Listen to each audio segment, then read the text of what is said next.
माड़ी चली कोरोना ठारू भयंकर भूताणु पुणी होई पारे लॉकडाउन।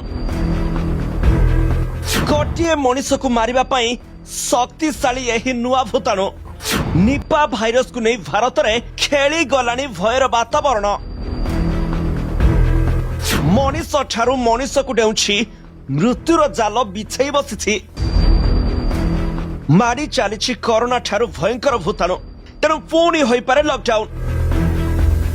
लगुच कली जुगरे भाइरस माने मनीष को कलबल करी मारिबा पई सते जेमिति शपथ नहीं।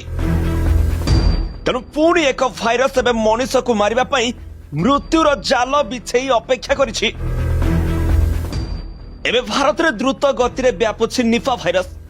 पश्चिम बंगरू नमूना पठा जिबा परे पुणेर national institute of virology Nipah virus को चिन्हट करिछि। एही भाइरस अति मारात्मक एवं लक्षण देखादेले जने व्यक्ति को कोविड परी क्वारंटाइन करा जिबा उचित।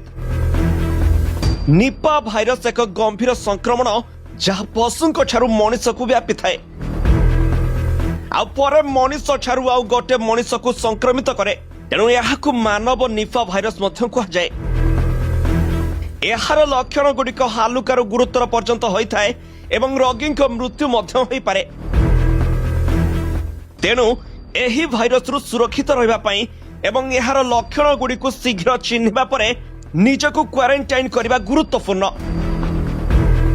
तेणु ता आगरू निपा भाइरस लक्षण विपद एवं प्रतिरोध विषय रे जानि नियंतो। निपा भाइरस लक्षण गुड़िक हेउछि ज्वर, मुंड व्यथा, काश, गला जंत्रणा, निश्वास नेबारे कष्ट एवं बांति होइथाय। एही लक्षण गुड़िक गुरुतर हेबा सहित द्वंद्व सृष्टि करे। फल मस्तिष्क फुला रोगी कोमा को मध्य जाई पारंती। निपा भाइरस स्पर्श रे आसिबार 4 रु 14 दिन परे एही लक्षण देखा जाई पारे।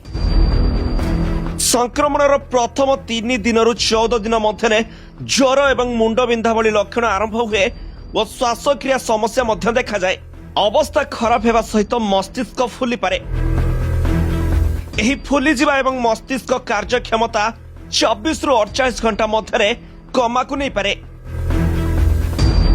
एबे जानि नियंतु एही निपा भाइरस किपरि व्यापी थाए। एही भाइरस संक्रमित प्राणी सहित सीधा सड़क संपर्क द्वारा व्यापी पारे।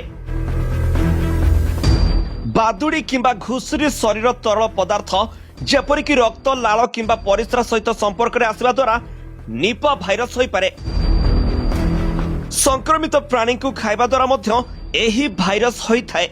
निपा भाइरस संक्रमित व्यक्तिर शरीर तरल पदार्थ जेपरिक परिस्रा, मुख तरल पदार्थ किंबा रक्त सहित संपर्क रे आसिबा द्वारा व्यापी पारे। तेणु निपा भाइरस संक्रमण परे भाइरस निश्चित करबा पई शीघ्र परीक्षा करा जाए। चिकित्सा सहायक जत्न, विश्राम, रोगी को जलिय रखिबा एवं रखा जाउथवा लक्षण उपर आधार करी चिकित्सा करबा जरूरी होइथाय। एही रोगरु रक्षा पाइबा पई नियमित भाव में हाथ धोइबा एवं केवल पानी बदल रे साबुन रे हाथ धोइबा आवश्यक। असुस्थ बादुड़ी किंबा घुसुरी संस्पर्श को एडांतु।